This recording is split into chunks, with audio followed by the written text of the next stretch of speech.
Hey guys, I wanted to do a quick video here. I was working on a little project with my kayak. Lake levels have come up, which is good, but it also doesn't allow me to bank fish anymore. So I really want to kind of equip my kayak better suited for fishing, get a depth finder and all that on it. My kayak is it's a kayak canoe hybrid, so I don't really have the thick bottom on it for me to be able to mount a transducer and all that. So I kind of looked around on the web and was looking for my options that I could do, and it was kind of hard to find anything. So I wanted to make a video of kind of what I compiled and what I put together. So the first thing you're going to need, obviously going to need your unit. You're going to need a 12-volt battery to hook your unit up to. You're going to need a box to put that unit into, and then something to mount your transducer.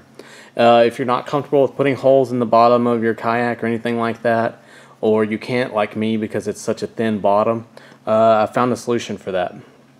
So the first thing I ordered here is this Yak Gear transducer mounting arm. Ram Mounts does make their own. They both cost about the same. This is just the one I could get in quickest. I don't think it really matters which is which, because actually this Yak Gear comes with ram mount accessories, actual ram mount accessories. So I would say it's kind of your own choice. Now this mount is going to cost you about $50 to $60 depending. So it's not cheap, but it's worth it to not have to worry about putting holes in the bottom of your kayak or figuring how you're going to mount anything. So the way this works is there's a steel, or not a steel, but there's an aluminum rod in the middle of it that's bendable.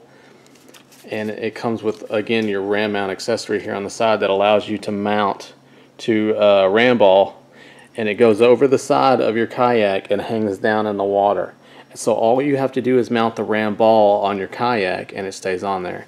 And again, I'll show you an example of this later. I'm just showing right now what you really need to get this set up. So next you're going to need your 12-volt battery, which I have here. This 12-volt battery is a Humminbird battery. I don't know that it's actually Humminbird brand. It says it is on here, but it also says it's a 12-volt gel cell battery. It's just not a gel cell battery. It's just your standard, I think it's just standard lead acid battery, but this is the best one you can get, and I'll explain that. This is on Amazon. I believe it was $36 for it. And what's nice about this battery is, you can see here, show you specs on it. You see you have your little connectors there for your positive and negative. Well, if you buy this battery, you're also going to need to buy a way to charge it. Well, this comes with a way to charge it. It comes with this little charger here that just plugs into the wall. There's not any kind of little volt box or anything that like you would need like with an actual 12-volt battery charger. It comes with the wall plug-in, and then these little clips here that will just clip on to your little things and just charge your battery for you. And it does have a protector, so it's not overcharging. And this shows you, when it is charging, when it's not.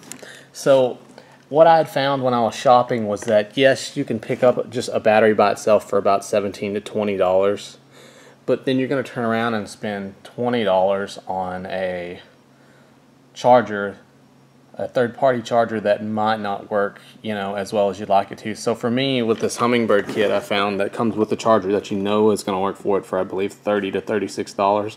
It was just kind of the best bet. And again, it's Humminbird brand. I don't know that it's actual Humminbird brand or if they just stuck a battery in a Humminbird box, but I've seen there's a lot of good reviews on them on Amazon.com, so that's the one I went with. And I know it works because I've already hooked my unit up to it and had it running. So again, you're going to need a box to put it in. The box I went with was a Pelican 1120 case. These are kind of expensive. This case was $30. However, it is also waterproof, and you're going to want that in a kayak or a canoe situation. So what I did to actually modify the case is I got an old gun box that I had here with some old foam in it, and I cut the foam out around to get a snug fit here on the sides of the battery so that it's not shaking around in there worrying about it. And then I cut off the sides here, and with some marine sealant, this is goop, Apparently a lot of people use this, so I just bought some of that off there. Stuck the foam in there, and these are kind of curling up. I need to put something heavy on them, but I'm gonna seal that in there so that when you seal your box up, your battery's not sliding around and everything like that. And it actually comes on the top here with a little plug that lets pressure in and out of the box. I just removed that so that I could run the cables through, and I haven't got the cables hooked up yet, but you will need to buy some extra extenders, and I'll show you these here. You can get these at Home Depot for like $2 or $3, but basically you're going to need positive and negative ends to go on here, and I found that these are the best ones. Let me see if I can find. And real fast, here is the that's the transducer arm if you're looking for it. So that's the exact brand. Let's see if we can find. And here's what these connectors are. And again, I got these at Home Depot if you need to find those.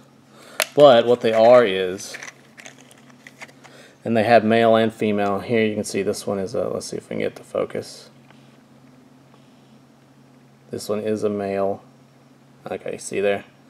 That is a male end. What you're going to need are the female ends, because the top of the battery here, you can see, has the male end on it. So what you need are the female ends to attach to your transducer power cable, and here's the female end. So we can get that to focus. And you see those will just go right in there, and it'll slide in through there.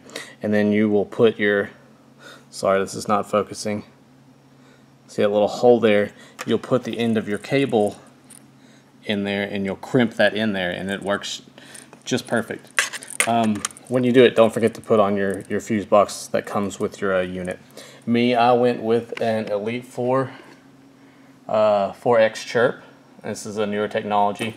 It has downscan and the chirp technology. Kind of excited about using it. I have the Elite series, HDI series on my boat, so I'm kind of excited about using this because I don't have the chirp technology on them. But this is a nice little unit. This is $169 on Amazon. They usually run about $200, but I got a sale on it. But you can get a sale on just about any unit on Amazon if you just wait long enough. The little Piranha series are good for kayaks. The Humminbird Piranha series. Lowrance also makes some a 3 size, an Elite 3 that is a color unit, and then they also have grayscale units that you can get for even cheaper that also will do down imaging. So I mean, if you want color and that's important to you, then you're going to be paying about $200 for one, but if not, you know, you can get them a lot cheaper, or you can get older models. So I just wanted to show you real quick the actual battery setup here that's powering the unit. So once you have your power cable from your actual unit pulled down through the hole here, and again, you can use any box you want. You can go spend $2 on a plastic Tupperware box at Walmart or wherever and put your actual battery in it. It works just, it'll work the same. I just wanted this box because I knew it would fit exactly the battery the way I wanted, with with a couple of little styrofoam pieces, and I knew that it's watertight. It has the watertight seal here on it. So the chances of water getting here outside of here, and I am gonna put some of the goop on there and seal that up once I get everything set and exactly the way I want it. So anyways, you run your cables through here. We placed our female connecting ends onto our power unit here and then crimped them right here, and they fit right on the male parts of the actual battery. You can see here. On the positive end, you want to run your fuse connected to it. So the way I did that, and this should come with any unit, well, I know for sure Lowrance units, I don't know so much about Humminbird if they come with this, but you're going to want to have a fuse in between because you don't want to blow your unit on a 12-volt battery like this. So what I did to connect the two is, instead of wiring them and just, pinching them together and then putting electric tape over it, what I did is, you're going to be buying a box of these anyways, your connectors. I took a female connector, pulled the plastic off of it, and removed this little tail in here. I just twisted it until it came off. And you see you're left with your two connectors here. So basically what I did was took and ran the wires into each side there. So you can see into each of the little holes there on both ends, and then just crimped the ends down on them.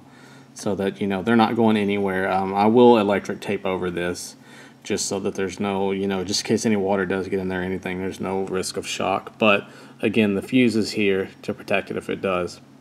And yeah, that's basically the cable setup. The battery will go back in the box in there, shut it up watertight, and you're good to go. And again, you see right here, it works, it powers the unit, and you're good to go. Obviously it's not going to work right now without the transducer hooked on it, but yeah, it is powering the unit.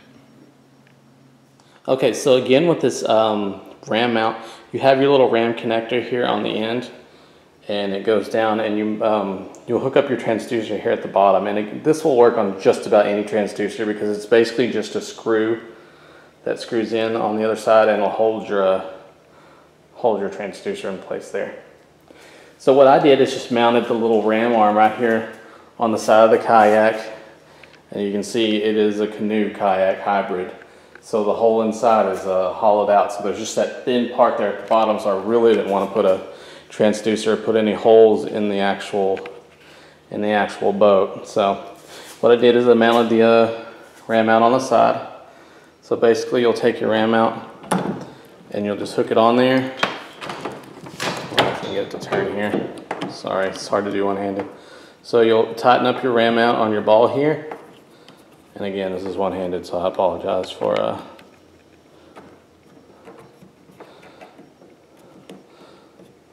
so that's tight enough just for information's sake. And normally, like I said, this thing is straight. It's a straight aluminum bar, and you bend that aluminum bar down to where you get comfortable enough with it, to where you like where it's sitting in the water, and then there you go. You have your transducer in the water. You're not having to drill any holes in your boat, and you can remove this after you're done. And it reads, this particular unit reads temperature, depth, and again, has down scan on it. So basically, I'm just going to take my cabling here and run it up on this particular canoe hybrid. You have your little side here, and up underneath it is a little hollow place here. And I'm just going to run the cabling down and under there into my unit. The problem I have now is how I'm going to mount my actual unit with it being a canoe kayak hybrid. So I'm thinking what I'm going to have to do is get a RAM mount, and see I have my GoPro mounted here, is get a RAM mount it here up, and then put the actual unit on that. I really didn't think that out when I did it, but just for when you're putting yours on there, if you have any kind of similar setup or nowhere to really mount it in the actual kayak area, consider getting another RAM mount arm, because again, all RAM mounts are you have your actual ball and then the joint that you tighten around it to work. And again, you can loosen this and move it up and tighten it, or move it down, you know, however you want to do it. That's the beauty of the RAM mount things. So yeah, that's why I think I'm going to go with that on the actual mounting of the unit part. But yeah, I just wanted to make a little video because it was kind of tough for me to come up with a game plan for this particular situation. So I just wanted to put it out there for somebody else to kind of figure it out. And again, this thing is ingenious. This is, I mean, I know it's $50, $60, but it's worth every penny of it. All right, guys, thanks for watching. Appreciate it.